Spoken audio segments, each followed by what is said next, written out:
నమస్తే అందరికి ఎట్లున్నారు? టైటిల్ నేను తమిళ చూస్తే మీకు అర్థమైంది ఉండొచ్చు మనం ఏ టాపిక్ మీద మాట్లాడుతున్నామని. సో లేట్ చేయకుండా ఈ వీడియో అయితే స్టార్ట్ చేసేద్దాం.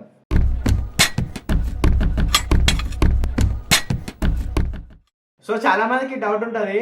ఆ డౌట్ ఏంటంటే బ్రో క్రియేటిన్ వాడడం వల్ల ఏమైనా సైడ్ ఎఫెక్ట్స్ వస్తాయని. సైడ్ ఎఫెక్ట్స్ అనేవి ఏం రావు. క్రియేటిన్ అనేది most research and certified supplement. ఒకవేళ మీరు క్రియేటిన్ వాడుతున్నట్టయితే మీరు డిహైడ్రేట్ కాకుండా చూసుకోండి. మీ వాటర్ ఇంటేక్ అనేది డైలీ 3 to 4 లీటర్స్ ఉండేలా చూసుకోండి. లాస్ట్ ఏమైనా కిడ్నీ ప్రాబ్లమ్స్ ఉంటే క్రియేటిన్ మీరు వాడద్దు. డైలీ క్రియేటిన్ ఎంత తీసుకోవాలంటే డైలీ 3 to 5 గ్రామ్స్ తీసుకోవాలి. మన క్రియేటిన్ ఎప్పుడు తీసుకోవాలంటే మీరు ప్రీ వర్కౌట్ అయినా తీసుకోవచ్చు, లేకపోతే పోస్ట్ వర్కౌట్ అయినా తీసుకోవచ్చు. కానీ ప్రీ వర్కౌట్ కన్నా పోస్ట్ వర్కౌట్ తీసుకోవడం బెటర్.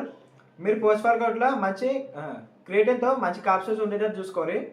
అప్పుడు మీ బాడీ మంచి అబ్జర్వ్ చేసుకొని మీకు ప్రీ వర్కౌట్ కన్నా మంచి రిజల్ట్స్ మీకు కనిపిస్తాయి. ఇప్పుడు మనం క్రియేటిన్ వాడడం వల్ల ఏమేమి బెనిఫిట్స్ వస్తాయో ఇప్పుడు తెలుసుకుందాం. మనం క్రియేటిన్ వాడడం వల్ల మన మజిల్ గ్రోత్ ఇంప్రూవ్ అవుతుంది, మన స్ట్రెంత్ ఇంప్రూవ్ అవుతుంది, మన స్టామినా అనేది ఇంప్రూవ్ అవుతుంది. కానీ క్రియేటిన్ అనేది ఏజ్ నుండి స్టార్ట్ చేయాలంటే అబౌవ్ 18 నుండి స్టార్ట్ చేయాలి. సో ఈ వీడియో అయితే ఇక్కడ ఎండ్ చేస్తున్నా. సో వీడియో నచ్చినైతే లైక్ చేయండి, ఫ్రెండ్స్కి షేర్ చేయండి, సబ్స్క్రైబ్ చేసుకోండి. సో నెక్స్ట్ వీడియో ఏం చేయాలో కామెంట్ చేయండి. ఉంటాం, నెక్స్ట్ వీడియో కలుద్దాం.